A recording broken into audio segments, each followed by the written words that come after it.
Clarification ఇస్తాను. మీరు ఎందుకోసం వచ్చారో నాకు తెలియదు కానీ అసలు నోటిఫికేషన్ లేదు presently. Yes sir madam, notification ఇంకా లేదు. ఎప్పుడు పడుతుందో తెలియదు. అవునా? మరి ఎందుకు వచ్చారు? నోటిఫికేషన్ లేదు, ఒక పైపు కరోనా, క్లారిఫికేషన్ లేదు, టెట్ కూడా పర్లేదు. మరి ఎందుకు వచ్చారు మీరు? ఏ ఉద్దేశంతో మీరు ఇక్కడికి వచ్చారు మేడం? Wow, excellent. టెట్ పడేలోపు కంప్లీట్ చేసుకోవాలి. Good point, nice point. TET పడేలోపు కంప్లీట్ చేసుకోవాలని మేడం అంటుంది. ఎస్ సార్, నో సార్, అంతేనా? ఇంకేమైనా ప్రాసెస్ ఉందా? టైంపాస్ సార్, ఆదివారం ఫ్రీ కదా, డెమో ఫ్రీగా ఉన్నారు కాబట్టి ఏదో అట్లా వచ్చామన్నారు అన్న వాళ్ళు ఎవరైనా ఉన్నారా? మ్యాక్సిమం ఎవరు ఉంటారు సార్. టైంపాస్ కోసం సినిమాకి వెళ్తారు కానీ డెమోకి ఎవరు రారు. ఫ్రీగా ఇస్తే సినిమా చూస్తాం కానీ డెమో వినాలనే ఓపిక ఎవరికి ఉండదు.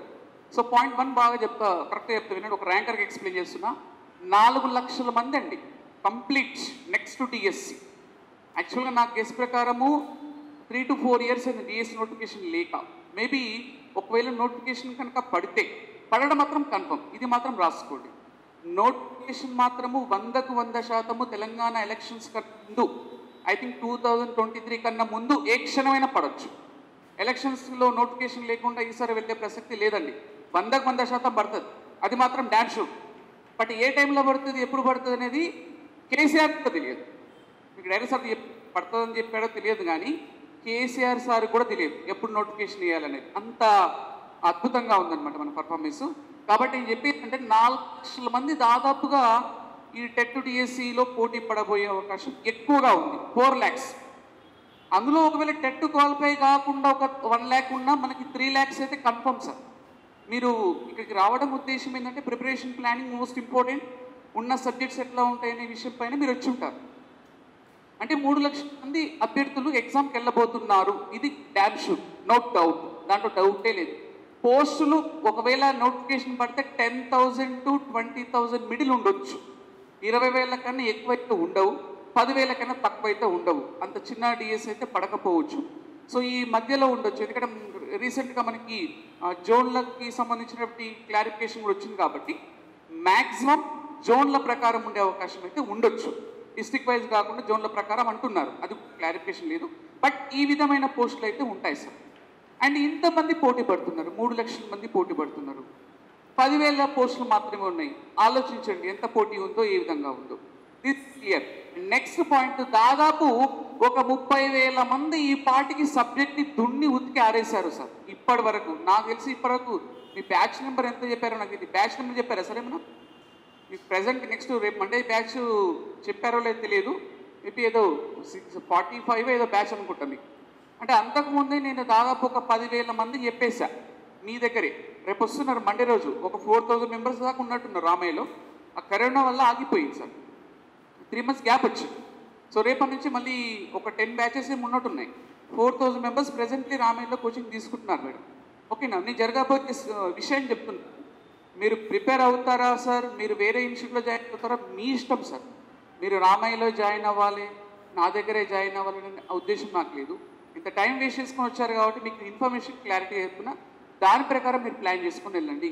అంటే ఇన్ని పోస్టులు ఉన్నాయి, ఇంతమంది ఆల్రెడీ ప్రిపేర్ అయ్యారు. ఆ 30,000 మంది ప్రెసెంట్గా ప్రిపేర్ అవుతున్నారో లేదో కూడా తెలియదు. ఎందుకంటే కరోనా వల్ల అందరూ డిస్టర్బ్ అయిపోయారు సార్. కరోనా మీకు ఒకరికి కాదు, ప్రతి ఒక్కరికి ప్రాబ్లమే. కాబట్టి అందరూ కూడా డిస్టర్బెన్స్లో ఉన్నారు. కాబట్టి ఈ మూమెంట్లోనే నువ్వు క్రాస్ చేసుకొని, ఈ మూమెంట్ని ఆసరాగా చేసుకొని ప్రిపరేషన్ స్టార్ట్ చేస్తే మాత్రం నువ్వే విజేత కావచ్చు. One more most important point చెప్తున్నాను. 3 లక్షల మంది అభ్యర్థులు ఉన్నప్పుడు ఇంతమందిని కాదని ఈ రామయ్యలో జరిగే డెమోకి నోటిఫికేషన్ లేకుండా, ఇన్ఫర్మేషన్ లేకుండా మీరే ఇక్కడికి వచ్చారు, అంతే కదా? మరి మీరే ఇక్కడికి వచ్చారంటే సంథింగ్ ఈజ్ దేర్, మీలో ఏదో ఉంది సార్. ఒక ర్యాంకర్గా ఎక్స్పెక్టేషన్ మేడం, అసలు నోటిఫికేషన్ లేదు, అసలు ఎప్పుడు పడుతుందో తెలియదు, అసలు ఏంటి ప్రాసెస్ తెలియదు, తెలియకుండానే మీరు రామయ్య ఇన్స్టిట్యూట్ డెమోకి వచ్చారంటే మీలో ఏదో ఉంది సార్. దాన్ని కంటిన్యూ చేయండి, దాని ఎండింగ్ వరకు తీసుకెళ్లే ప్రయత్నం చేయండి. That is most important point. రెండవ పాయింట్, మరి ఈ 3 లక్షల మందిని కాదని మీకు జాబ్ అంటే ఏం కావాలి సార్? మీకు మీ టార్గెట్ ఏంటి? 3 లక్షల మందిలో 10,000 పోస్టులు మీరు ఉండాలి. నెక్స్ట్ జరగబోయే డిఎస్సి నో డౌట్ మీరు రాసుకోండి కూడా. నేను చెప్తున్నా 3 లక్షల మంది పోటీ పడుతున్నారు, రాసుకోండి. మొన్న గతంలో ఏదో 2 years బ్యాక్ ఏదో ఎలక్షన్ విఆర్ఏనో పడ్డది సార్, దానికి 8 లక్షలు 7 లక్షలు అన్నారంట, నాకు తెలియదు అంత. సో ఆ జాబ్ కూడా డిఫికల్ట్గా ఉంది, అది వేరే విషయం. సో కాబట్టి 3 లక్షల మందిని కాదని 10,000 పోస్టులో మీరు ఉండాలి, అదే మీ టార్గెట్. ఆ 10,000 మందిలో ఉంటారా 3 లక్షల మంది ఉంటారా మేడం? ఎస్, 10,000 మందిలో మీరు ఉండాలి. ఆల్మోస్ట్ ఎగ్జిట్ వాళ్ళు ఎక్కువగా ఉండొచ్చు ఇందులో. ఎంతమంది టెట్ క్వాలిఫై అయ్యారు సార్ ఇందులో? అసలు టెట్ రాస్తే కదా సార్ చాలామంది, అసలు వేస్తే కదా 4 ఇయర్స్ ఆ టెట్ నోటిఫికేషన్ లేక. వాడు ఎవ్రీ ఇయర్ వేస్తున్నా ఏదో రాస్తాం పోతాం ఏదో అవుతుంది. 4 సంవత్సరాలు టెట్ నోటిఫికేషన్ లేకుండా. కాబట్టి టెట్ డిఎస్సి సపరేట్గానే ఉంటుంది. ఇది కూడా గాలి వార్తలు వస్తున్నాయి. 2 కలుపుతారు, కలపడం అనేది అసాధ్యము, అది ఇంపాసిబుల్. టెట్ డిఎస్సి అనేది కలపడం అనేది ఒక ఎక్స్పీరియన్స్ పర్సన్గా చెప్తున్నాను. దాంట్లో కాంప్లికేటెడ్ ఏరియాస్ చాలా ఉంటాయి, కలిపిన ప్రాబ్లమ్స్ ఉంటాయి. కాబట్టి no chance. TET separate, DSC separate. అది సిలబస్ వేరు, అంటే దాదాపు ఎస్జిటికి సేమ్ ఉంటుంది అనుకోండి. దాని మోడల్ వేరు, దీని మోడల్ వేరు. ఇది మాత్రం గుర్తుపెట్టుకోండి, టెట్ డిఎస్సి కలపడం అనేది ఉండదు. టెట్లో వెయిటేజ్ మినిమం కంపల్సరీ 120 ఉండాలి. నా కేసు ప్రకారము ఒకవేళ థర్డ్ వేవ్ కనుక రాకపోతే, అంటే నవంబర్ అక్టోబర్లో థర్డ్ వేవ్ అంటున్నారు కాబట్టి మేబీ ఉండకపోవచ్చేమో, ఉండొచ్చేమో. అది సైంటిస్ట్లో కూడా తెలియదు, నాకు కాదు, సైంటిస్ట్లో కూడా తెలియదు కరోనా మీద ఇంకా క్లారిటీ. వాడు ఉందంటాడు, వాడు లేదంటాడు, వాడు రకరకాల వాళ్ళలో క్లారిటీ లేదు. దాని గురించి మనం చెప్పలేము. సో నెక్స్ట్ నవంబర్ అక్టోబర్ కల్లా టెట్ నోటిఫికేషన్ పడడానికి అవకాశాలు ఎక్కువగా ఉన్నాయి. ఆల్రెడీ విద్యాశాఖ మంత్రి దానిపైన చర్చించారంట. టెట్ నోటిఫికేషన్ లేక 4 ఇయర్స్ అయిందని డిస్కషన్ జరుగుతుంది కాబట్టి టెట్ నోటిఫికేషన్ పడుతుంది. నేను ఒక క్వశ్చన్ అడిగితే ఆన్సర్ చెప్పండి. ఒకవేళ మీకు నెక్స్ట్ మంత్ కనుక టెట్ నోటిఫికేషన్ పడితే, ఒకవేళ 2 మంత్స్లో ఎగ్జామ్ పెడితే మీరు రాస్తారా మేడం? మీరు రెడీయా? ఎగ్జామ్ రాయడానికి కాదు, టెట్లో 120+ తెచ్చుకోవడానికి రెడీయా చెప్పండి? 120 పైన వస్తాయా? ఒకవేళ సడన్గా next month August 15th notification వేసి సెప్టెంబర్ అక్టోబర్ 10కి ఎగ్జామ్ పెట్టారనుకోండి, 2.5 నెలలు టైం ఏముంటుంది, 3 నెలలు. మరి 120 పైన మార్కులు మీకు వస్తాయా? వస్తాయా సార్? రావు. మరి ఎందుకు రావు? ఎంత టెక్కాలి మీకు? మినిమం 6 మంత్స్ అండి, మినిమం 4 మంత్స్ కోచింగ్ పడుతుంది, 3 మంత్స్ ప్రిపరేషన్, మొత్తం 7 మంత్స్ అండి. టెట్ ప్రిపేర్ అవ్వాలంటే మీకు తెలియదు. మనం అనుకుంటాం నోటిఫికేషన్ పట్టాక చాలా మంది కాల్ చేస్తుంటారు నాకు, నోటిఫికేషన్ ఎప్పుడు పడుతుంది అంటారు. నువ్వు రెడీ అంట, నేను ఎగ్జామ్ రాయడానికి రెడీ. ఎగ్జామ్ కాదు, నువ్వు ప్రిపేర్ అయ్యి రెడీగా ఉన్నావు. ఎవరు ప్రిపేర్ అవ్వలేదండి, అంత హడావిడిగా ఆందోళనకరంగా ఉంది. కాబట్టి ఒకటి చెప్తున్నాను, మీరు జాయిన్ అయినా అవ్వకున్నా ప్రిపరేషన్ స్టార్ట్ చేయండి. That is most important point. And రెండో పాయింట్, ఈ టెట్కు సంబంధించిన దాంట్లో మనకి 3 subjects most important: English and Telugu and psychology. 30 marks 30 marks 30 marks అంటే 90 మార్క్స్ అండి. మీకు టార్గెట్ ఎంత అంటే 120 పెట్టుకోండి. మీరు ఒకవేళ జాబ్ చేస్తున్నా కూడా ప్రిపరేషన్ ఆపకండి. నేను డిఎస్సి ప్రిపేర్ అయ్యేటప్పుడు జాబ్ చేస్తూనే చదివాను. అన్ని రకాల ప్లానింగ్స్ ఉంటాయి. కొంతమంది హౌస్ వైఫ్స్ ఉండొచ్చు, కొంతమంది జాబ్ హోల్డర్స్ ఉండొచ్చు, రకరకాల పర్సన్స్ ఉంటారు మేడం. కాబట్టి మీకు అన్ని రకాలుగా నేను ప్లాన్ ఇస్తాను, అన్ని రకాలుగా సబ్జెక్ట్ ఏంటో చెప్తాను. అంటే మీకు తెలుగులో 30 మార్కులు, ఇంగ్లీష్లో 30, సైకాలజీలో 30, 3 సబ్జెక్టులు టార్గెట్ పెట్టుకోండి. మీకు టెట్లో 120 కావాలి అంటే నేను చెప్తున్న మార్గం. సో మొత్తం ఎంత మార్క్స్ అవుతాయండి? 90 మార్క్స్ అవుతాయి. 90కి 75 మార్క్స్ తీసుకోండి మినిమం. బీసీ క్వాలిఫై అయిపోయినట్లే. అంటే ప్రతి దాంట్లో 25 ప్లస్ రావాలి సార్. 25 మినిమం టార్గెట్ పెట్టుకుంటే ఆటోమేటిక్గా 75 మార్క్స్ వస్తుంది. మిగతా 60 మార్కుల్లో ఒక 15 వచ్చినా కూడా మీరు క్వాలిఫై అయిపోతారు. సో క్వాలిఫై కావడం ఇంపార్టెంట్ కాదు మేడం, టెట్లో 120 కావాలి కాబట్టి దాంట్లో ఎక్కువ స్కోర్ తెచ్చుకోవాలి కంటెంట్ పార్ట్లో కూడా. మరి తెలుగు సబ్జెక్ట్లో మనకి 25+ కావాలి. నా సబ్జెక్ట్ వచ్చేసి తెలుగు. కొంతమంది తెలిసి ఉండొచ్చు, కొంతమంది తెలియకపోవచ్చు. యూట్యూబ్లో క్లాసెస్ విని ఉండొచ్చు, కొంతమంది వినకపోవచ్చు, కొంతమంది ఇప్పుడే చూస్తుండొచ్చు, కొంతమంది తెలుగు సబ్జెక్ట్ అని ఆశ్చర్యపోతుండొచ్చు, రకరకాల వ్యక్తులు ఉంటారు. సో 25+ తెలుగులో తెచ్చుకోవాలి. నాకు తెలిసి రామాయణంలో ఇప్పటివరకు నేను 200 పైన చెప్పిస్తుంటాను బ్యాచెస్. దాదాపు 2000 మందికి చెప్పాను, 3000 మందికి చెప్పాను, 30 మంది కూడా చెప్పాను బ్యాచ్. కాబట్టి చాలా మంది క్లాస్ విన్న ప్రతి ఒక్కరికి కూడా 25+ వచ్చాయి. 90% మెంబర్స్కి వచ్చాయి. 100% మందికి రావు సార్. చెప్పినా నమ్మకూడదు. ఈ పుస్తకం చదవండి 30 మార్కులు వస్తాయని మార్కెట్లో పుస్తకాలు ఉంటాయండి. 30 మార్కులు వస్తే కోచింగ్ ఎందుకు సార్? ఇక పాసిబిలిటీ కాదు. 30 రోజుల్లో ఇంగ్లీష్ నేర్చుకోవడం ఎలా? 30 డేస్లో ఇంగ్లీష్ ఎప్పటికి రాదు సార్. 30 years అయినా రాదు. భాష రావాలంటే కమ్యూనికేషన్ ఉండాలి. ఆ పర్సన్తో 4 నెలలు మాట్లాడితే లాంగ్వేజ్ వస్తుంది తప్ప కోచింగ్ సెంటర్లకు వెళ్తే ఇంగ్లీష్ రాదు, ఏం రాస్తారు. ఒక స్ట్రక్చర్ తెలియచ్చు, ఒక మోడల్ తెలుస్తుంది. కాబట్టి 25+ అయితే దాదాపు 90% మెంబర్స్ తెచ్చుకోగలిగారు. నా టార్గెట్ కూడా 25+. 30 కూడా బ్యాచ్లో ఒకరికి కంపల్సరీ తెప్పిస్తాను. ఒక టార్గెట్ నేను పెట్టుకుంటా. ఫస్ట్ స్టూడెంట్ కన్నా ముందు నాకుంటుంది ఆ కసి. నా స్టూడెంట్కి 30 మార్క్స్ తేవాలనే ఒక కసి పెట్టుదలతో ఉంటా. ఇక్కడ 10 years బ్యాక్ జరిగిన డిఎస్సిలో టాప్ 10 ర్యాంకర్గా ఉన్నాను కాబట్టి ఆ ఫీల్ ఏంటో నాకు తెలుసు, ఆ కాంపిటేటివ్ మెథడ్ ఏంటో నాకు తెలుసు, దాన్ని నాడి పట్టుకోగలిగాను కాబట్టి ఆ విధంగా తీసుకెళ్ళగలుగుతా. సో 25 ప్లస్ పాయింట్ మార్కులు వస్తాయి. రెండవ పాయింట్, చాలా మందిలో ఉన్నటువంటి మైనస్ ఏంటంటే తెలుగు అంతే కదా, అవి ఏముంది తెలుగులో ఈజీగా మార్కులు తెచ్చుకోవచ్చు, తెలుగు ఈజీ అని మార్కులు పోతాయి సార్, సైకాలజీ హార్డ్ అని పోతాయి, ఇంగ్లీష్ అర్థం కాకపోతాయి, మొత్తం మీద మూడిట్లో పోతాయి. 75 మార్కులు తెచ్చుకోమంటే మనం 45 మార్కులు తెచ్చుకుంటాడు, ఇంకెక్కడ సార్? కాబట్టి 3 సబ్జెక్ట్. లాస్ట్ టైం ఒక స్టూడెంట్ నాకు, ఐ థింక్ ప్రీవియస్ బ్యాచ్ అనుకుంటా, ప్రీవియస్ ఒక 5-6 బ్యాచ్, ఒక వ్యక్తికి టెట్లో 116 118 వచ్చినాయి సార్. వాడికి తెలుగులో 12 మార్కులు వచ్చినాయి, 112 116 వచ్చినాయంటే తెలుగులో చాలా తక్కువ వచ్చాయి, మళ్ళీ జాయిన్ అయ్యాడు రామయ్యలో. అంటే అలాంటి వాళ్ళు కూడా ఉన్నారు. అంటే సైకాలజీ ఇంగ్లీష్లో మంచి మార్కులు వచ్చి తెలుగులో 12-15 మార్కులు వచ్చినా కూడా కష్టమే, అన్నిట్లో ఉండాలి సార్. ఇక తెలుగు విషయంలో వచ్చేసి 25 ప్లస్ రావడం అనేది చాలా కష్టం. క్లాసెస్ వింటే ఈజీగా తెచ్చుకోవచ్చు. ఎందుకు చెప్తున్నానంటే, ఇప్పుడు క్వశ్చన్స్ ఉత్పలమాల గణాలు ఏంటి అని అడిగాను మిమ్మల్ని, చెప్పండి. ఉత్పలమాల గణాలు ఏంటి కదా, చంపకమాల గణాలు ఏంటి, ఈ క్వశ్చన్స్ అడగరు సార్, అయిపోయింది, కాలాలు పోయింది. ఉత్పలమాల గణాలు, చంపకమాల గణాలు, శార్దుల గణాలు అవి రానే రావండి. అది ఎప్పుడో 2006 డిఎస్సి 2004 డిఎస్సిలో ఉత్పలమాల గణాలు, సోక్రటీస్ ఏ దేశస్థుడు అని, పౌలో దేనిపైన ప్రయోగం చేశాడు, కుక్క నక్క, ఇటువంటి క్వశ్చన్స్ అడిగారు అప్పుడు. ఇప్పుడు అడగరండి, అడిగే ఛాన్స్ కూడా లేదు, అడుగుతారనే ఆలోచన కూడా లేదు. కందపద్యంలో ఏ గణాలు ఉండాలి, question number 1. Coming soon DSC and టెట్లో వచ్చేది కందపద్యంలోని గణాలు చెప్పండి.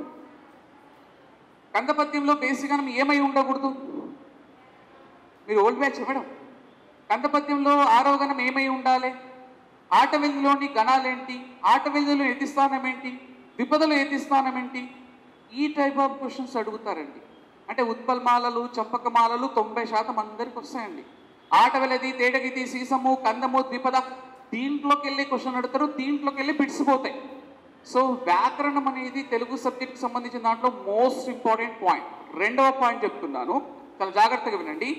తెలుగు సబ్జెక్ట్ అనేది మనం నేర్చుకున్న తర్వాత మీరు రామయ్య ఇన్స్టిట్యూట్లో జాయిన్ అయినా, వేరే ఇన్స్టిట్యూట్లో జాయిన్ అయినా, ఆన్లైన్లో ఆఫ్లైన్లో ఎక్కడ జాయిన్ అయినా, తెలుగు సబ్జెక్ట్లో మోస్ట్ ఇంపార్టెంట్ 30 మార్క్స్కి గ్రామర్ అనేది దాదాపు 18 నుంచి 20 మార్కులు వస్తుందండి. ఎక్కడున్నా గుర్తుపెట్టుకోండి. ఒకవేళ తెలుగు గ్రామర్ కనుక ఫుల్ కమాండింగ్ ఉంటే నీకు ప్రైవేట్ స్కూల్లో పనిచేసుకున్న 15,000 నుంచి 30,000 జీతం వస్తుంది. ఇది కూడా గుర్తుపెట్టుకోండి. తెలుగు చెప్పే వాళ్ళు ఎవరు మార్కెట్లో లేరు. ఎక్కడ ఇంటర్వ్యూకి వెళ్ళినా ఉత్పలమాల, చెప్పకమాల గణాలు చెప్తారు తప్ప ఆట వెళ్ళి తేటగిరి సీసం రావట్లేదు. అంటే మీరు నేర్చుకున్న తెలుగు సబ్జెక్ట్ అనేది ఈ పరంగా ఉపయోగపడుతుంది, లైఫ్లో ఫ్యూచర్ పరంగా కూడా ఉపయోగపడుతుంది. తెలుగు ఇంగ్లీష్ ఎప్పటికీ చచ్చిపోదు. అదే సైకాలజీ నేర్చుకుంటే మీకు డిఎస్సి వరకు మాత్రమే వస్తుంది. ఆఫ్టర్ డిఎస్సి తర్వాత స్కూల్లో పని చేయడానికి అవసరం లేదు. కాబట్టి తెలుగు అనేది అట్లా కూడా ఉపయోగపడుతుంది. సో ఇంకా నెక్స్ట్ క్వశ్చన్ చూడండి, నేను క్వశ్చన్ అడుగుతాను. రమ్య అనే పదంలోని వర్ణాల సంఖ్య, రమ్య అనే పదంలోని వర్ణాల సంఖ్య అని రాబోయే టెట్లో అడిగే క్వశ్చన్స్ అని ఇలాగే ఉంటాయండి. ఛందస్సులో ఉత్పలమాల తెచ్చుకోండి, వర్ణమాలకు సంబంధించిన దాంట్లో రమ్య అనే పదంలో వర్ణాల సంఖ్య చెప్పండి. రమ్య అనే పదంలో ఎన్ని వర్ణాలు ఉన్నాయి మేడం? 5 4? రమ్య అనే పదంలో వర్ణాల సంఖ్య ఒకసారి అడిగారు. లక్ష్మి అనే పదంలోని వర్ణాల సంఖ్య చెప్పండి సార్. రమ్య అనే పదంలో వర్ణాల సంఖ్య చూడండి. మీరు చిన్న క్వశ్చన్కి ఆన్సర్ చెప్పట్లేదు మేడం. 4 అంటారు ఒకరు. 4 అయినా సార్, 4 కూడా ఇస్తారు ఆప్షన్లో. మీరు అనుకున్న ఆప్షన్ కూడా ఉంటుంది మేడం అక్కడ. ఎన్ని సార్ రమ్య అనే పదంలో వర్ణాలు? ఎన్ని మేడం? అయ్యి ఎన్ని సార్, నాకేంది సార్ తలకాయ నొప్పి. రమ్య అనే పదంలోని వర్ణాలు, రా అనే అక్షరాన్ని, రా అనే అక్షరంలో 2 వర్ణాలు ఉన్నాయి. రు ప్లస్ ఆ, దిస్ గోస్ టు రా, రా. అలాగే మ్యా అనేటువంటి దాంట్లో 3 వర్ణాలు ఉంటాయి. ము ప్లస్ యు ప్లస్ ఆ. ఇప్పుడు మొత్తం కౌంట్ చేయండి ఎన్ని అయినాయి. 1 2 3 4 5. ఇలాంటి క్వశ్చన్స్ కూడా అడుగుతారు. ఈజీ క్వశ్చన్ యాక్చువల్గా. ఇది కూడా 70% మెంబర్స్ బిట్ రాంగ్ చేస్తారండి. కాంపిటేటివ్ ఎగ్జామ్లో ఒక్క బిట్టు చాలు సార్ లైఫ్ టర్న్ అవ్వాలంటే. లాస్ట్ టైం డిఎస్సి రాసిన వాళ్ళు అడగండి సార్, వాళ్ళ పెయిన్ చెప్తారు మీకు. పాయింట్లలో జాబ్ మిస్ అయ్యారు సార్. ఫ్యామిలీలోనే ఉన్నారు, సర్కిల్లో ఉన్నారు, పాయింట్లలో 62.222 వచ్చి కూడా సేమ్ మార్క్స్ వచ్చి కూడా మిస్ అయిన వాళ్ళు ఉన్నారు. వాళ్ళు ఒక్కటే చుక్క, ఒక డాట్ అనేది ఇక్కడ పెట్టే వాళ్ళు అక్కడ పెట్టారు. ఇట్లాంటి క్వశ్చన్స్ అడుగుతున్నారు. ఇది అడిగారు గతంలో, లక్ష్మి అనే పదంలోని వర్ణాలు. దీన్ని ఎట్లా పెడితే చూడండి ఒకసారి. వచ్చారు కాబట్టి టెక్నిక్ చెప్తా. చాలామంది తెలియదు, కానీ దాంట్లో టెక్నిక్ ఉంటుంది. రా అనే అక్షరాన్ని ఎట్లా విడదీయాలంటే రు ప్లస్ ఆ. రా అనే అక్షరంలో రెండు వర్ణాలు, వర్ణం వేరు, అక్షరం వేరు, పదం వేరు, వాక్యం వేరు, పారాగ్రాఫ్స్ వేరు, రకరకాల టెక్నిక్స్ ఉంటాయి. ఈ మ్యా అనే అక్షరంలో అచ్చు ఏమని చెప్పండి. మ్యా అనే అక్షరంలో ఒకసారి మ్యా అనే పలకండి. ఆ అనే అచ్చు ఉంది. ఎప్పుడైనా ఒక అక్షరంలోని అచ్చుని లాస్ట్కి తీసుకోవాలి. ఇప్పుడు మ్యా అనే దాంట్లో మూ ఉంది, యు. సో మూ ప్లస్ యు ప్లస్ ఆ. ఒకవేళ పలకడానికి ట్రై చేస్తే ఇప్పుడు చూడండి, ఈ మూడు పలకండి ఒకసారి. రమ్ యా. చూడండి ఒకసారి దగ్గరగా పలకండి. రమ్ యా. వాడు ఆప్షన్స్ ఎట్లా ఇస్తారు తెలుసా? ఆప్షన్స్లో రమ్య అనే పదంలోని వర్ణాల క్రమం ఇచ్చి, ఆప్షన్ ఏలో ఇది ఇచ్చి, ఆప్షన్ డిలో రూ ప్లస్ ఆ ప్లస్ మూ ప్లస్ ఆ ప్లస్ యు అని మిమ్మల్ని ఆప్షన్స్ ద్వారా కూడా కన్ఫ్యూజ్ చేసేవాడు. మళ్ళా రూ ప్లస్ ఆ ప్లస్ యు ప్లస్ ఆ ప్లస్ మూ, ఇట్లా different type of questions, different type of options వస్తాయి సార్. నేను చెప్పేది ఏంటంటే మనకు టైం ఉంది మేడం, ఇంకా టైం ఉంది. మీరంతా ముసలోళ్ళు గారు. ఇట్లా ప్రతి అంశం కూడా ఒకటే కాదు, జస్ట్ ఎగ్జాంపుల్గా చెప్తున్నా. రమ్య అనే పదంలోని వర్ణాల సంఖ్య 5, అక్షరాల సంఖ్య 2. ఇట్లాంటి సున్నితమైన అంశాలు కూడా మనకు తెలిసి ఉండాలి మీకు జాబ్ కావాలి అంటే. అలాగే నెక్స్ట్ మనకి సమాసాలు తీసుకున్నాం. వ్యాకరణంలో కంపల్సరీ 18 మార్క్స్ కన్ఫర్మ్. సమాసాలు తీసుకున్నాం. విశేషణ ఉత్తర పదకి ఉదాహరణ ఏంది? విశేషణ పూర్వపద, ఉపమాన పూర్వపద, ప్రతి ఒక్కటి. ద్విగు సమాసాలు, ద్వంద్వ సమాసాలు అడగరు సార్. తల్లిదండ్రులు, అక్క చెల్లెలు, 3 షేపులు లేవు మేడం, అవి అయిపోయినాయి. ఆ జమానా పోయింది. సంధు, రామాలయము అనే పదములోని సంధి పేరు చెప్పండి. చెప్పండి సార్. వెన్నెల అనే పదాన్ని విడదీయమని అడుగుతారు సార్. వెన్నెల అనే పదాన్ని విడదీయమని అడుగుతారు సార్. రామాలయము, దేవాలయము, పరోపకారము, మహేంద్ర ఇలాంటివి అయిపోయినాయి సార్. వెన్నెల అనే పదాన్ని ఎట్లా విడదీస్తారు చెప్పండి సార్. ఈ క్వశ్చన్ అడుగుతారు. లేదా వెన్నెల అనే పదంలోని సంధి పేరు అని అడుగుతారు సార్. చెప్పండి మేడం, వెన్నెల అనే పదంలో ఏ సంధి ఉంది? ఆమ్రేడ్ సంధి ఉందా? అది కూడా ఇస్తారు ఆప్షన్లో. చెప్పండి సార్. 10 రూపాయలు ఇస్తారు. ఎవరు చెప్తారు ఆన్సర్? అంటే ఒక క్వశ్చన్కి 10 రూపాయలు ఎక్కువనే. వెన్నెల అనే పదములోని సంధి పోనీ ఎట్లా విడదీస్తుంది చెప్పండి. వెన్నెల ఎట్లా విడదీస్తుంది? ఏ విధంగా విడదీస్తుంది వెన్నెల? ఇప్పుడు రామాలయం ఎట్లా విడదీస్తుంది సార్? రామ ప్లస్ ఆలయము. Yes sir madam. దేవాలయం ఎట్లా విడదీస్తుంది? దేవ ప్లస్ ఆలయము. అలాగే మహేశ్వరుడు ఎట్లా విడదీస్తాం? మహా ప్లస్ ఈశ్వరుడు. మహర్షి ఎట్లా విడదీస్తాం? మహా ప్లస్ హర్షి. అంతేనా? మహా ప్లస్ ఋషి. సో చెప్పండి వెన్నెల ఎట్లా విడదీయం? వా ప్లస్ అది కూడా ఇస్తాడు ఆప్షన్లో వాడు. మనం ఏదైతే తక్కువ అనుకుంటామో అది ఆన్సర్ ఆప్షన్లో ఉంటుంది. అది ఆన్సర్ కాదండి. వెన్నెల అనే పదాన్ని వెల ప్లస్ నెలగా విడదీయాలి. ఇది ఎవ్వరికి గెస్ తెలియదు. వెన్నెల అంటే అందరు ఏమంటారు? వెన్న ప్లస్ ఇలా, వెన్న ప్లస్ అలా, అందరు ఇదే రాస్తారు. అది చాలా దగ్గరగా ఉంది కదా. ఇది రాస్తారు. ఇది రాసేవాడు 90 ఒక్కరే సార్. వాడే కొడతాడు మేడం జాబ్. ఇప్పుడు కాంపిటేటివ్ ఎగ్జామ్లో పక్కవాడు బిట్స్ రాంగ్ చేసి మనం రైట్ చేస్తేనే జాబ్ వస్తుంది మేడం. అందరూ రైట్ చేసిన బిట్లు రావు, ఆన్సర్స్ చేసే వేస్ట్. వెలా ప్లేస్ దట్ కోసం ప్రాతాది సంధి. ప్రాతాది సంధి సూత్రం మీద కూడా అడిగారు గతంలో. ప్రాతాది శబ్దముల తొలియచ్చు మీది వర్ణాలకు లోపం జరుగుతుంది. లుప్తశేషంలోని ప్రాతాదులకు పరశంపరమైతే నువ్వు ఆదేశంగా వస్తుంది.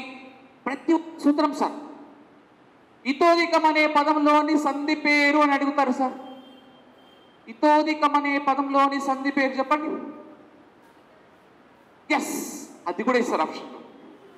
గుణసంధి మేడం, అది కూడా ఫస్ట్ ఆప్షన్ అదే ఉంటుంది. మీరు అందరి ఇతోదికం అనేది ఓ ఎస్ గుణసంధి పెట్టే ఆప్షన్ ఏ గుణసంధి అదే ఉంటుంది. దరిద్రుడికి దాహం వేస్తే సముద్రం కూడా ఎండిపోతుంది భయ్యా. ఆప్షన్ ఏ కూడా గుణసంధి ఇస్తారు. అది కూడా ఇస్తారు సెకండ్ ఆప్షన్ అది ఉంటుంది మేడం. దట్ ఈస్ విసర్గ సంధి. ఇతహ ప్లస్ అధికము, దట్ ఈస్ విసర్గ సంధి. ఇట్లా అడుగుతారండి. అందరూ 99 మంది గుణసంధి అంటారు, ఇత్వసంధి అంటారు, పెట్టేస్తారు. ఎవరికి విసర్గ సంధి అనే ఆలోచన రాదండి. ఎవరికి వస్తుందంటే విసర్గ సంధి మీద క్లారిటీగా కమెంట్గా ఉన్నవాడికి వస్తుంది. విసర్గ సంధిలో 6 సూత్రాలు ఉంటాయి. రస్వాకారం మీది విసర్గకు ఆకారమును వారిగా తృతీయ చతుర్థ పంచమాక్షరములు హాయవరం పరమైతే ఓకారం ఆదేశంగా వస్తుంది. విసర్గకు ముందు అకారే తరచు పరమైన రేపం ఆదేశంగా వస్తుంది. ఆస్వ సంతస్ ప్రాతస్పున శబ్దం సకారం ప్రకారం వస్తుంది. విసర్గకు సకార శకారం సకార శకారాలు వస్తాయి. ఇస్కామా ఉస్కామా అంతంలో ఉన్న పదవుల సకారం శకారం వస్తుంది. విసగం కాకా పాల్పురం అయితే విసగం ఎట్టి మార్పు రాదు. ఇంత కమాండింగ్ కావాలి బై సబ్జెక్టు, కమాండింగ్ బై. నేను బట్టి చెప్పలే, ఎన్నో బ్యాచెస్ చెప్పాను, ఎంతో గ్రామర్ మీద గ్రిప్ ఉంది కాబట్టి విత్ ఇన్ స్కిల్లో ఆన్సర్ చెప్పాల్సిన స్థాయిలో మీరు ఉండాలి బయట. మీరు 10లో ఉండాలంటే సబ్జెక్ట్ని పిండి ఆరేయాలి సార్. ఇప్పుడు సార్ జాబ్ గురించి ఆలోచించాలి. ఈ ఇతోదికము ఇలాంటి ప్రతి ఒక్కటండి, ప్రతి ఒక్క క్వశ్చన్ విధానం మారిపోయింది మేడం. అంటే రాబోయేటువంటి టెట్ డిఎస్సి విధానం వేరు, దాని మోడల్ వేరు, దాని లక్షణం వేరు సార్. ఇంకా నేను స్మాల్ ఎగ్జాంపుల్స్ మాత్రం చెప్పాను. అండ్ వన్ మోర్ లిటరేచర్ పరంగా తీసుకుంటే కవితా పుష్పకం అనే కావ్యానికి ఎవరికి ఏ అవార్డు లభించిందనే క్వశ్చన్ అడుగుతారండి. మీకు ఇంతకుముందు ఆంధ్ర మహాభారతాన్ని రాసింది ఎవరు? వేదవ్యాసుడు. Okay madam. ఆది సభా పర్వాలు రాసింది ఎవరు? నన్నయ్య. ఇవి పోయినాయిగా, ఆ జమానా పోయింది. కవితా పుష్పకం అనే కావ్యానికి ఎవరికి ఏ అవార్డు లభించింది అనే క్వశ్చన్ అడుగుతారు. చెప్పండి ఆన్సర్. కవితా పుష్పకం అనే కావ్యానికి ఎవరికి ఏ అవార్డు లభించింది? ఇలా 2 క్వశ్చన్స్ ఉన్నాయి మేడం. ఫస్ట్ ఎవరికి లభించింది తెలియాలి, ఏ అవార్డు లభించింది తెలియాలి. కవితా పుష్పకం అనే కావ్యానికి ఎవరికి ఏ అవార్డు లభించింది అని అడిగినప్పుడు ఆప్షన్స్ ఎట్లుంటాయి చూడండి. ఆల్రెడీ నెట్ స్లెట్లలో ఈ టైప్ ఆఫ్ క్వశ్చన్స్ వచ్చాయి, గత డిఎస్సిలో కూడా ఈ టైప్ ఆఫ్ క్వశ్చన్స్ వచ్చాయి. నెక్స్ట్ డిఎస్సిలో స్టాండర్డ్ పెరిగిపోతుంది ఇంకా. ఎందుకంటే పోటీ పెరిగినా కొద్దీ వాళ్ళకి ఇచ్చే కమిటీలో మెంబర్స్ అందరూ డిస్కషన్ చేసేదంటే టఫ్గా ఇస్తారు సార్ పేపర్. ఎప్పుడైతే పోటీ పెరుగుతుందో, నాకు తెలుసు కొంతమంది కమిటీ వాళ్ళు నాకు పరిచయం ఉన్నారు కాబట్టి చెప్తున్నా. సో కవితా పుష్పకం అనే కావ్యానికి ఎవరికి అవార్డు వచ్చింది? Option A Kaloji Kendra Sahitya Akademi award. Option B Kaloji Andhra Sahitya Akademi award option బిలో. Option C Dasarathi Andhra Sahitya Akademi award. Option D Dasarathi Kendra Sahitya academy అని 4 ఆప్షన్స్ ఇస్తారండి. క్వశ్చన్ ఏంటి? కవితా పుష్పకం అనే కావ్యానికి ఎవరికి ఏ అవార్డు లభించిందని 4 ఆప్షన్ ఇస్తాడు. ఫస్ట్ మనకు చేయాల్సింది ఏంటి? అసలు ఆ కావ్యం రాసింది ఎవరు తెలియాలి. కాలోజా దాశరథి తెలియాలి. తెలిసేదంతా అవార్డు దగ్గరికి వెళ్ళాలి. ఎవరు రాశారు కవితా పుష్పకం అనే కావ్యం?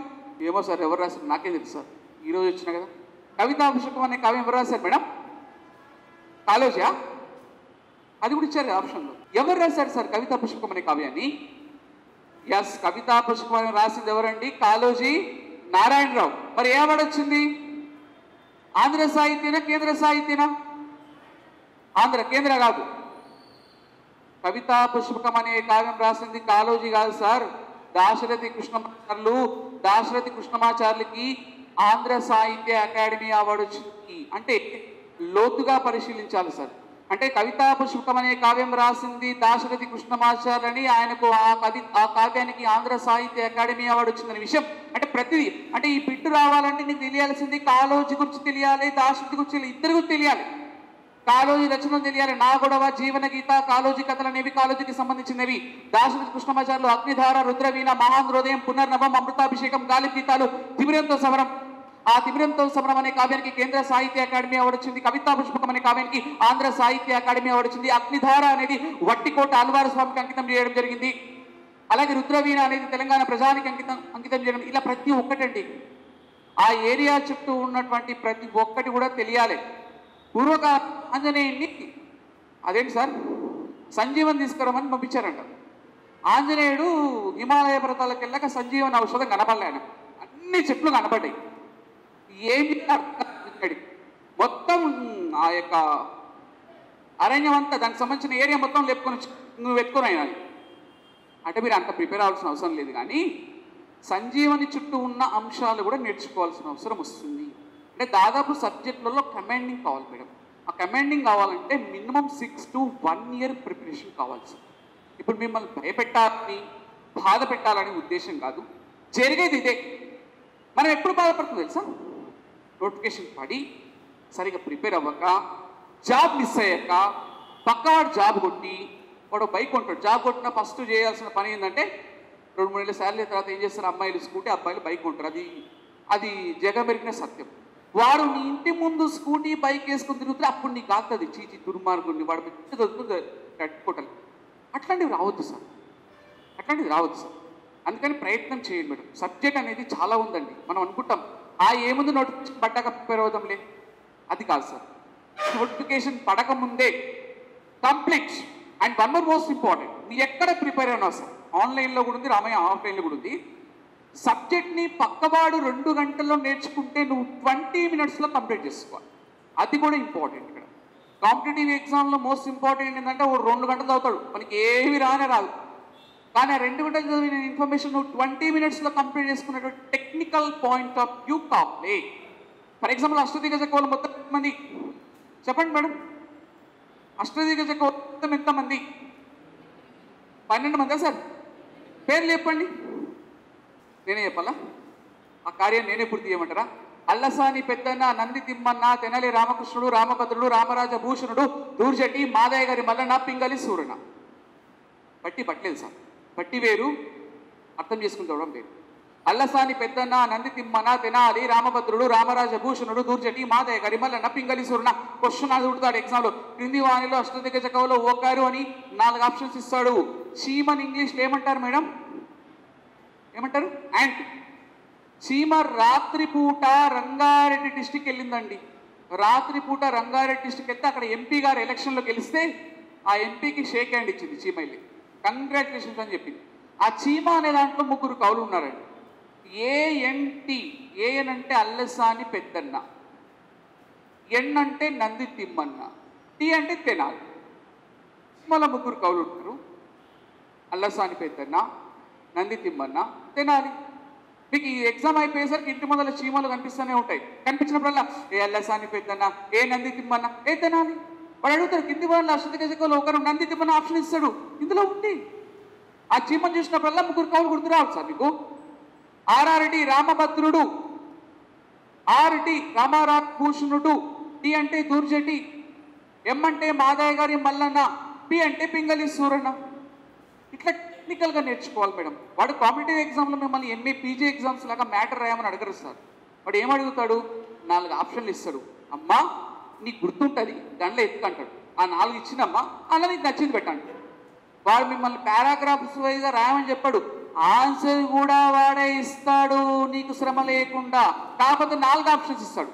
కాబట్టి దానికి తగిన విధంగా ప్రిపరేషన్ స్టార్ట్ చేయాలి. This is most important. And రెండవ పాయింట్, చాలా ఇంపార్టెంట్ పాయింట్ చెప్తున్నాను.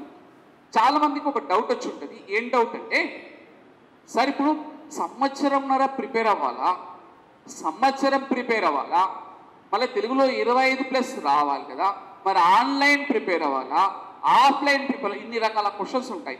బిఎడ్కి ప్రిపేర్ అవ్వాలా, ఎస్జిటికి వెళ్ళాలా, ఇలాంటి డౌట్స్తో సగం ఉంటారు. ఎంత ఎస్జిటికి వెళ్ళాలనుకుంటున్నారండి? దీనిలో ఎస్జిటికి ప్రిపేర్ అవ్వాలనుకున్న వాళ్ళు చేయొద్దండి. స్కూల్ అసిస్టెంట్కి ప్రిపేర్ అవ్వాలనుకున్న వాళ్ళు ఒకసారి రైట్, ఒక చిన్న క్లారిటీ ఇస్తుంది సార్. మీరు ఎస్జిటి కన్నా ప్రిపేర్ అవ్వండి, స్కూల్ అసిస్టెంట్ ప్రిపేర్ అవ్వండి. ఒక ప్లానర్గా చెప్తున్నాను, పోస్టులు ఎక్కువగా ఉంటే ఎస్జిటిలో మీ జిల్లాలో మీ జోన్లో 100% ఎస్జిటికి వెళ్ళిపోతుంది.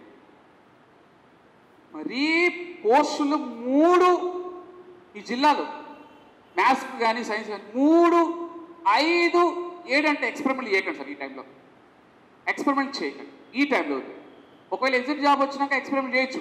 సరే 20-30 పోస్టులు స్కూల్ అసిస్టెంట్ కేటగిరీకి ఉన్నాయంటే వెళ్ళొచ్చు. ఎందుకంటే 20-30లో నువ్వు ఒకరు ఉండే అవకాశం ఉంది. మరీ 3, 5 అనేసరికి నీకు ఓపెన్ కేటగిరీకి వచ్చేసరికి 1, 2 మిగులుతాయి. కాబట్టి అది కత్తి మీద స్కూల్ లాంటిది. సో ఒకటే, ఎస్జిటికి ప్రిపేర్ అవ్వాలా, స్కూల్ అసిస్టెంట్ ప్రిపేర్ అవ్వాలి. చాలామంది నన్ను అడుగుతారు. స్కూల్ అసిస్టెంట్లో నీ కేటగిరీకి సంబంధించిన దాంట్లో ఎక్కువ పోస్టులు 20-30 ఉంటే 100% వెళ్ళండి, మ్యాక్సిమం సక్సెస్ అవుతారు. ఎందుకంటే 20-30 ఉన్నాడు ఎవరు ప్రిపేర్ కారండి, కానీ ప్రిపేర్ అయితే వచ్చే అవకాశం దాదాపు ఉంది. కానీ ఎస్జిటిలో కనుక దాదాపు నాకు ఎస్జిటిలో ఎక్కువ పోస్టులు ఉంటాయి, 200, 300. కాబట్టి ఎస్జిటికి వెళ్ళండి. ఏదైనా ఒక గవర్నమెంట్ జాబ్ రావాలంటే ఎస్జిటి మోసపడి. రెండవ పాయింట్, ఆన్లైన్ ఆఫ్లైన్. మరి ఏ లైన్లోకి వెళ్ళాలి సార్? సింపుల్ ఆప్షన్ చెప్తానండి. మీ దగ్గర టైం ఉంది, ఇంట్లో పేరెంట్స్ ఉన్నారు, అమ్మ వెళ్ళి చదువుకో తల్లి, మేము చూసుకుంటాంలే, పొలం పనులు మేము చూసుకుంటాం, 2 ఏళ్ళనే చదువుకో అని ధైర్యం చెప్తే కంప్లీట్ ఆఫ్లైన్. సమస్యలు విపరీతంగా ఉన్నాయి. నాకు మ్యారేజ్ అయింది, పిల్లోడు ఏడుస్తున్నాడు, నాకు ఉద్యోగం ఉంది, వాడు ఏడుస్తాడు. ఇలా అన్ని రకాల సమస్యలతో ఇబ్బంది అయ్యే వాళ్ళు ఏం చేయాలి? ఆన్లైన్కి వెళ్ళాలి. అంతే కదా, అంతే కదా. ఆఫ్లైన్ కన్నప్పుడు ఆన్లైన్ కదా. సమస్యలు ఏమీ లేవు, ఇంట్లో పేరెంట్స్ అందరు కలిసి ఎస్ నువ్వు వెళ్ళిపో, నేను చూసుకుంటా పో, నువ్వు ప్రిపేర్ అయిపో, నువ్వు కానీ 2 ఏళ్ళు దాపు కొట్టుకొని రా అని నీకు ధైర్యం ఇస్తే up to offline, no doubt. లేదు సార్ మస్తు సమస్యలు సార్. నాకు ఉద్యోగం లేకుండా నేను బతకలేను సార్. నేను ఈవినింగ్సే చదువుకుంటా. ఆ సెల్ ఫోన్లో ఉన్న ఆన్లైన్ క్లాసులు నేను చదువుకోవచ్చు, no problem. But option A అనేది ఎక్కువ ఇంపార్టెన్స్ ఇవ్వండి, ఆప్షన్ బి అనేది సెకండ్ ఛాన్స్. సో అది మీరు తీసుకోవాల్సిన, that is most important chance. రెండవ పాయింట్, చాలా మంచి క్వశ్చన్ అడుగుతా, ఆన్సర్ చెప్పండి. సంవత్సరంన్నర ప్రిపేర్ అవ్వాలా సార్? ఇప్పుడు మేము నువ్వు చెప్తుంటే అంత ప్రిపేర్ అవ్వాల్సిన అవసరం వస్తుంది. ఒక్కడే అడుగుతా సార్, మీరు ఇంటర్ అయిపోయింది మేడం, జాబ్ వచ్చిందా సార్ మీకు? ఎవరికైనా వచ్చిందా? ఇంటర్మీడియట్ అయిపోయింది జాబ్, డిగ్రీ అయిపోయింది జాబ్ వచ్చిందా? కొన్ని బీఎడ్ అయిపోయింది జాబ్ ఎవరికైనా వచ్చిందా సార్? అంటే 25 సంవత్సరాలండి మీరు, దాదాపు 23 నుంచి 25 సంవత్సరాలు మీరు కష్టపడ్డారండి. ఉద్యోగం వచ్చిందా మేడం? దేనికోసం కష్టపడుతున్నారు సార్ మీరు అందరు? పర్మనెంట్ జాబ్ కోసం. అది ఏది? డిఎస్సి. ఒకటి చెప్తున్నా, గ్రూప్స్ అసలు ఆశలు లేవు. అది ఎన్ని వేసినా 100-200 పోస్టులు, లక్షల మంది, అది చాలా ఎక్కువగా పోటీ ఎక్కువ ఉంటుంది. ప్రిపేర్ అవ్వద్దన్నట్లు. ఎస్ఐ కానిస్టేబుల్ అంటే మన వంటికి పడకపోవచ్చు, కొంతమందికి ఎస్ఐ కానిస్టేబుల్ అంటే ఇష్టం ఉండకపోవచ్చు. కాబట్టి ఈ డిఎస్ అనేది ఎక్కువ అవకాశాలు ఉంటాయి, ఎక్కువ పోస్టులు ఉంటే డిఎస్కే వస్తారు. కాబట్టి నేను చెప్పేదంటే 23 నుంచి 25 ఏళ్ళ వరకు ఉన్న వాళ్ళు దాదాపు ఈ ఏజ్కి వచ్చారంటే, నువ్వు ఆల్రెడీ ఇంటర్మీడియట్, డిగ్రీ ఇన్ని కంప్లీట్ చేసుకుని 25 సంవత్సరాల పాటు ప్రిపేర్ అయ్యావంటే దేనికోసం అంటే డిఎస్సి జాబ్లో అర్హత సంపాదించడం కోసం కష్టపడినోడివి. ఒక సంవత్సరాల డిఎస్సి జాబ్ కొట్టుకోవడం కోసం ఎందుకు ప్రయత్నం చేయమని ఆ విషయం ఆలోచించండి సార్. చాలామంది ఇదే ఆలోచిస్తారు. మీకు తెలియదు, 80% అండి ఏ ఇన్స్టిట్యూట్లోనైనా నోటిఫికేషన్ పడ్డాక బ్యాగులు వేసుకొని వస్తారు. నేను ప్రతి డిఎస్సి చూస్తాను. ఇక నోటిఫికేషన్ పడ్డాక నాకు అసలు టైం దొరకదు. ఎన్నైనా బ్యాచ్లు వస్తాయి, అప్పుడు వేసుకొస్తారు. ఎప్పుడు బ్యాగులు వేసుకొని వస్తారు? పడ్డాక. అది 100% రాంగ్ సార్. ఒకప్పుడు ఉండేదండి, 1996 డిఎస్లో ఉండేది. నోటిఫికేషన్ పడ్డాక జిల్లాకి వెళ్ళి చదువుకొని జాబులు కొట్టిన వాళ్ళు ఉన్నారు. లేదంటే ఇప్పుడు మీరు చూడండి, ఇప్పుడు మీరు తొందరగా వచ్చారు కదా, రేపు నోటిఫికేషన్ వేస్తున్నారంటే ఎట్టో చెప్పండి, మీరు ఈడ కూర్చోరు, వేరే హాల్లో ఉంటుంది మీకు డెమో. చాలామంది వస్తారు, నేను కనపడడం కూడా కనపడను. అంటే ఎవరు అంత ఎక్కువ మెజార్టీ చేసేదేంటి? నోటిఫికేషన్ పడ్డాక ప్లాన్ చేశారండి. చేయొద్దండి. ఒకవేళ నువ్వు ఏదైనా జాబ్ చేస్తున్నా కూడా రోజుకు 2-3 గంటలు ప్లాన్ చేసుకుంటూ చదువుకుంటూ వెళ్ళు. నోటిఫికేషన్ పడ్డాక అన్నీ మానేసేయండి. ఒకవేళ మీకు జాబ్ ఉంటే ప్రిపరేషన్ స్టార్ట్ చేసుకుంటూ వెళ్ళండి. నోటిఫికేషన్ పడ్డాక అన్ని క్లోజ్ చేయండి. ఎందుకంటే ఈ 25 ఏళ్ళ, 23 నుంచి 25 ఏళ్ళు చాలా ఇంపార్టెంట్. అండ్ 35 ఇయర్స్ కనుక మనిషి క్రాస్ అయితే, 40 ఇయర్స్ కనుక క్రాస్ అయితే నీకు జాబ్ అవకాశాలు తక్కువ ఉంటాయండి. 40 ఏళ్ళు దాటితే చాలా ద్వారాలు మూసుకుపోయినట్టే. 35 తర్వాత ఇంకొంచెం మూసుకుపోతుంటాయి. ఏది సాధించాలన్నా 25 నుంచి 35 ఏళ్ళ మధ్యలోనే గవర్నమెంట్ జాబ్ కొట్టండి, ప్రైవేట్ జాబ్లోకి వెళ్ళకండి. ఇప్పుడు ఒకవేళ వెళ్ళేది ఉన్నా కూడా ప్రిపరేషన్ ఆపకుండా చేసుకోండి. ఎందుకు చెప్తున్నానంటే, మొన్న కరోనా టైంలో ప్రైవేట్ టీచర్లందరూ కూడా కూలీ పని చేస్తున్నారండి. కూలీ పని చేస్తున్నారండి. చూడండి, కావాల్సి కూలీ పని చేస్తున్నాడు వాడు, బీఎడ్ చేసి కూలీ పని చేస్తున్నాడు. భయ్యా మీకు ఒక విషయం చెప్తా వినండి. ఒకవేళ గవర్నమెంట్ జాబ్ రాకపోతే మీరందరూ ఏం చేస్తారు? నాకు ఆన్సర్ చెప్పండి. ఒకవేళ మీరందరూ బీఎడ్ చేశారు, జాబ్ రాలేదు, ఏం చేద్దాం చెప్పండి? ఒక ఛాన్స్ చెప్పండి నాకు. సాఫ్ట్వేర్ జాబ్ మీది? మంది సాఫ్ట్వేరా సార్? ఏదో కంప్యూటర్ మీద కూర్చొని పని చేయండి. ఏం చేద్దాం సార్? ఒక్క ఉపాయం చెప్పండి, ఏం చెప్తాం? చేద్దాం మేడం, ట్యూషన్ చెప్తే బాగుస్తాయా? డబ్బు కోసమే మేడం. అదే ఏం చేస్తారంటారు, మీరు ట్యూషన్ చెప్తా అంటారు. ఓకే, ఇంకేం చెప్తారు సార్ మీరు? ప్రైవేట్ స్కూల్లో పని చేయాలి మేడం. ప్రైవేట్ స్కూల్లో అన్న పని చేయాలి, ట్యూషన్ చెప్పుకోవాలి. బజ్జీలో కొట్టయితే పెట్టుకోలేము. పెట్టుకుంటే ఎక్కువ డబ్బులు వస్తాయి, మనకన్నా ఎక్కువ సంపాదిస్తారు. కానీ మనం అంటే ప్రైవేట్ స్కూల్కి వెళ్ళిన తర్వాత మీ బ్యాక్గ్రౌండ్ వచ్చేసి అంతా తెలుగు మీడియం బ్యాక్గ్రౌండ్ ఎక్కువ ఉంటారండి. మీరు అందరూ కూడా 90% తెలుగు మీడియం బ్యాక్గ్రౌండ్. నువ్వు ప్రైవేట్ స్కూల్కి వెళ్ళాక సోషల్ సబ్జెక్ట్ ఇదేదో ఉంటుంది సార్. ఇంటర్నేషనల్ స్కూల్కి వెళ్ళాలి, తెలుగు మీడియం స్కూల్ లేవు, మర్చిపోండి. తెలుగు మీడియం స్కూల్ లేవు. ఇంగ్లీష్ మీడియం స్కూల్కి వెళ్ళాలి. నీదేదో సోషలో, ఫిజిక్సో, సైన్సో ఏదో ఉంటుంది. వాడు అంటాడు, అమ్మ 9th క్లాసు మరి ఇంగ్లీష్లో చెప్తావా, సోషల్ అంటాడు. ఏం సార్ 9th క్లాసు ఇంగ్లీష్లోనా? ఓకే సార్, రేపు మాట్లాడతలే అంటాడు. మ్యాథమెటిక్స్ కూడా మెయింటైన్ చేసుకోవచ్చు. a+b² కూడా a²+2ab+b² సేమ్ కాబట్టి. అంటే నేను చెప్పేది ఏంటంటే, జరగబోయే ఇష్యూ ఏంటంటే సార్, ప్రైవేట్ స్కూల్లో పనిచేసినా కూడా అడుక్కుంటే 5,000, ఏడిస్తే 7,000, ఇంకా అదిరితే 10,000, ఇంకా చెప్తే 15,000 అండి. లాస్ట్ 20,000 కన్నా ఎక్కువ ఇయ్యాడు madam. Most important. The next, ఒక 3 సంవత్సరాల ఎక్స్పీరియన్స్ అయినాక నిన్ను తీసే అవకాశాలు ఎక్కువ ఉంటాయి. నీ శాలరీ 30,000, 40,000 ఇవ్వాల్సి వస్తుంది. వాడికి 30,000-40,000 ఇవ్వాల్సి వస్తే మనకి ఏం ఐడియా వస్తుంది తెలుసా? నీ బదులు ఇంకో 2 వస్తారని ఆలోచన వస్తుంది. దరిద్రమైన ఐడియాస్ ప్రైవేట్ స్కూల్లో ఉన్న మేనేజ్మెంట్కి వస్తుంది. ఇంకొక 10 ఏళ్ళు అయిందనుకో నీ శాలరీ 50,000 చేయాల్సి వస్తుంది. అప్పుడు ముగ్గురు వస్తారు. కానీ గవర్నమెంట్ జాబ్ అట్లా కాదు. అంత సీనియారిటీ పెరుగుతా అంత శాలరీ. ఇప్పుడు ₹1,00,000 1,10,000 మా సీనియర్ శాలరీ. సీనియారిటీ పెరిగినా కొద్ది గవర్నమెంట్ ఏం చేయలేదు పై శాలరీ పెంచుతూనే ఉండాలి. రీసెంట్గా పిఆర్ఎస్ వచ్చిన విషయం మీకు తెలిసి ఉండొచ్చు, కొద్ది పేపర్ చూస్తుంటారు కాబట్టి. ఒక సీనియర్ టీచర్కి 1,10,000. కానీ గవర్నమెంట్ వీళ్ళ వల్ల 10 మందికి ఎంప్లాయీస్ వస్తుంది. గవర్నమెంట్ జాబ్ చేసే అవకాశం సుప్రీంకోర్టు కూడా లేదు. గవర్నమెంట్ జాబ్ చేసే అవకాశం సుప్రీంకోర్టు కూడా లేదు. ఎప్పుడు ఉంటుంది? వాడు ఏవైనా అవకతవకలు చేసి ఏదైనా చేస్తే తప్ప నువ్వు అవకతవకలు చేయడానికి స్కూల్లో ఏం ఉండదు. ఏముంటాయి స్కూళ్ళ దగ్గర? పిల్లల దగ్గర పైసలు వసూలు చేస్తావు. వాడి దగ్గరే ఉండవు, నీకేం ఇస్తాడు వాడు? ఏదో వేరే ఎంఆర్ ఆఫీసులోనే ఏదో తీసుకుంటావు, ఇక్కడే తీసుకుంటావు సార్. పిల్లల దగ్గర అవకతవకలు చేయడానికి టీచర్కి అవకాశమే ఉండదు. అంటే ఒక్కసారి గవర్నమెంట్ జాబ్ కొట్టినామంటే శాలరీ పెరుగుతూ ఉంటుంది తప్ప తగ్గదు. ప్రైవేట్ స్కూల్లో మా ఫ్రెండ్ ఇంటర్నేషనల్ స్కూల్లో పనిచేసాడు, రీసెంట్గా వాడిని తీసేసింది. వాటి శాలరీ 70,000కి వచ్చిందనమాట. 70,000 మనం రీసెంట్గా 70,000 అయితే గవర్నమెంట్ వాళ్ళంతా చూసి వీడు ఇట్లా అయితే 75,000 ఇవ్వాల్సి వస్తుందని రీసెంట్గా ఆన్లైన్ అయిపోయింది కాబట్టి ఇవన్నీ తీసేసి 4 పెట్టుకుంది. అంతే. మీరు కూడా ఇంట్లో పని మనుషులు కావాలంటే ఏం చేస్తారు సార్? ఎవడు తక్కువ చేస్తాడు, ఎవడు మంచిగా చేస్తాడు ఆలోచిస్తాడు సార్. ప్రైవేట్ కూడా శాశ్వతమైంది గవర్నమెంట్ జాబ్. హోమ్ ట్యూషన్లు, ఆ ట్యూషన్లు, ఈ ట్యూషన్లు నెత్తినొప్పి పయ్యా, లైఫ్ టైం అసలు కాదు. చెప్తున్నా కదా, నీకు 40 ఏళ్ళ వరకే ఎదుగుతావు, ఓపిక ఉన్నంత 40 ఏళ్ళ తర్వాత నీ యొక్క పవర్ తగ్గుతుంది. ఆ టైం కూర్చొని చేయాల్సిన జాబ్ అవసరం వస్తుంది, కాస్త నార్మల్గా చేయాల్సిన జాబ్ అవసరం వస్తుంది. అప్పుడండి గవర్నమెంట్ జాబ్స్ ఎక్కువ ఉంటుంది. అందుకని ఒకటే చెప్తున్నా సార్, మీకు ఓపిక ఉంది, మీకు అవకాశం ఉంది, ట్రై చేయండి మేడం. మ్యాక్సిమం దానికోసమే ట్రై చేయండి 100%. రానప్పుడు మనం బ్యాడ్ లక్ అనుకోవాలి, కానీ ప్రయత్నం చేయకుండా నువ్వు రాలేదంటే వేస్ట్ పై. కాబట్టి మీరు ముసలోళ్ళు గారు, నేను ఒక్కటే చెప్తున్నా, ఇక్కడ డెమోకి వచ్చిన ప్రతి ఒక్కరు కూడా మీరు ఆన్లైన్లోనైనా వెళ్ళండి, ఆఫ్లైన్లో వెళ్ళండి, ఇంటి దగ్గర కూర్చొని చదువుకోండి సార్. జాబ్ చేస్తున్నా కూడా రోజు 9 to 7 to 10 3 hours ప్లాన్ చేసుకుంటూ కూడా వెళ్ళొచ్చు సార్. నేను ఇంటర్నేషనల్ స్కూల్లో పనిచేశాను, because the concept school organization స్కూల్లో పనిచేశాను. జాబ్ కన్నా ముందు పని చేస్తూనే ఈవినింగ్ మాకు స్కూల్ 4 o'clock అయిపోయింది. నేను చదువుకునేది 3 months నేను.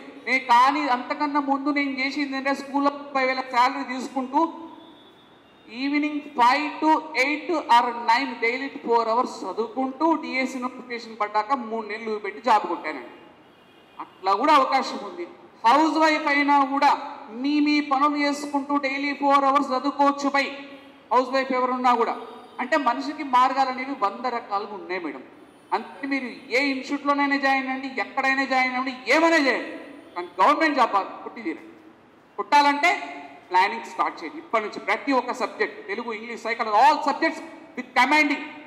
మళ్ళీ చదవడం అంటే ఊహగా దాంట్లో ఉన్న ప్రతి విషయం పైన ఫుల్ కాన్ఫిడెంట్గా ఎప్పుడైతే సబ్జెక్ట్ మీద కమాండింగ్ ఉంటుందో అప్పుడు కాన్ఫిడెంట్ లెవెల్ పెరుగుతుందండి. ఎగ్జామ్కి వెళ్ళాక చేసేదంతా ఏంటంటే తెలిసిన బిట్టు తప్పు చేస్తారు. ఎందుకు తప్పు చేస్తారో తెలుసా? ఆ బిట్టు మీద కమాండింగ్ లేకపోవడం. ఒక స్కూటీ బైక్ పర్ఫెక్ట్గా వచ్చినప్పుడు దిల్సునగర్ స్టడీ సర్కిల్ నుంచి నడపగలుగుతాం. అదే బైక్ స్కూటీ రానప్పుడు ఏం చేస్తావు? ఎక్కడ పడతావు తెలియక ఊగుతూ వెళ్తావు. దానికి గవర్నమెంట్ కాన్ఫిడెంట్. కాబట్టి ఆ కాన్ఫిడెంట్ లెవెల్ పెంచుకోండి.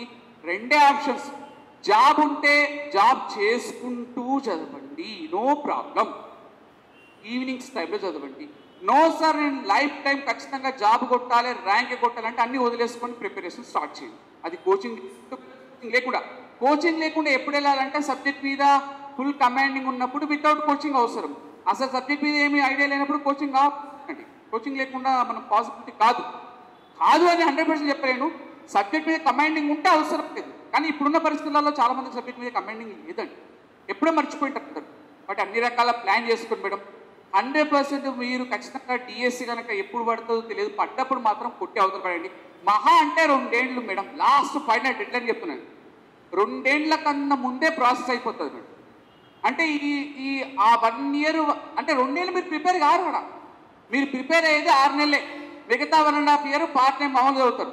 అంటే ప్రిపరేషన్ ఆపకండి, ప్రిపరేషన్ స్టార్ట్ చేస్తుండండి. నోటిఫికేషన్ పడ్డాక క్లోజ్ చేయండి, మళ్ళీ మొత్తం ప్రిపేర్ అవుతూ ఉండండి.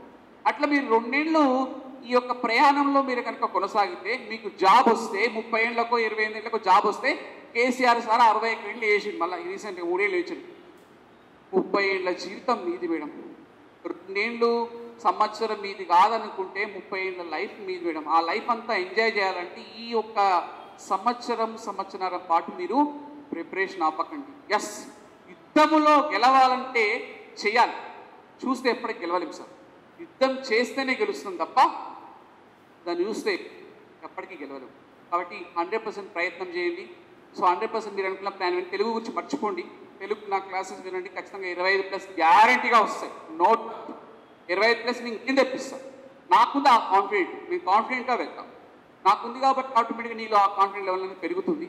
2 మార్గాలు, కొడితే జాబ్ కొట్టండి, లేదంటే సబ్జెక్ట్ని పెంచుకోండి. ఈ 2 తప్ప మనం వేరే చేయరు. జాబ్ మిస్ అయినా సబ్జెక్ట్ ఉంటుంది పై, కానీ ఈ 2 పనులు తప్ప మనకు వేరే ఆప్షన్ లేదు మేడం. తర్వాత మీరు బాధపడతారు. దెబ్బ తగలకుండా తెలియదు బాధ, దెబ్బ తగలకుండా తెలియదు, తగిలిన తర్వాత కింద పడ్డాక మోక చిప్ప ఇరిగిన తర్వాత స్లోగా వెళ్తే బాగుండు అనిపిస్తుంది బైక్ మీద. అట్లాంటి పరిస్థితి రావద్దు సార్. ఓకే, కాబట్టి అన్ని విషయాలు గుర్తుపెట్టుకోండి. కాలే కడుపుకి కష్టం విలువ తెలుస్తుంది, ఒంటరితనంగా ఉన్నప్పుడే బంధం విలువ తెలుస్తుంది, చేతిలో చిల్లి కావాలైనప్పుడే డబ్బు విలువ తెలుస్తుంది, అవకాశం చేజారినప్పుడే లైఫ్లో సమయం విలువ తెలుస్తుంది. ఆ సమయం అనేది చాలా ఇంపార్టెంట్. ఈ 25 నుంచి 30 ఏళ్ళ మధ్యలో, 35 ఏళ్ళ మధ్యలో ఉన్న ఎనర్జీ మళ్ళీ రాదండి. ఆ ఏజ్ దాటితే, 40 దాటితే మీకు ఆ ఫీల్ రాదు సార్. ఆ ఫీల్ రావాలంటే ఈ టైంలోనే కొట్టాలి మేడం. ఆ దీపం ఉన్నప్పుడే ఒంటరిగా ఇల్లు చక్క పెట్టుకోవాలి. దీపం ఉన్నప్పుడు కాదు, నోటిఫికేషన్ పడ్డప్పుడే జాబ్ కొట్టుకోవాలి అంతే. దీపం ఉన్నప్పుడు ఇల్లు చక్క పెట్టుకొని జమాన్ అయిపోయింది, నోటిఫికేషన్ పడ్డప్పుడే జాబ్ కొట్టుకోవాలి. ఓకేనా? ఇంకా నాకు వేరే సార్ కూడా రావాలి, టైం వేరే ఉన్నారు. కాబట్టి ఎక్కడున్నా హ్యాపీగా ఉండాలని కోరుకుంటున్నాను. మీరు జాయిన్ అవ్వకపోను. నాకు మాత్రం డిఎస్ నోటిఫికేషన్ పడ్డ తర్వాత మీరు ఆ 10,000 ఉండాలని మనస్ఫూర్తిగా కోరుకుంటున్నానండి. All the best. మీకు ఫర్దర్ సార్ చెప్పేసి ఎనీ డౌట్స్ మేడం? మీరు ఏం చేయాలి? ఎప్పటి నుంచిగా preparation start. Right, thank you.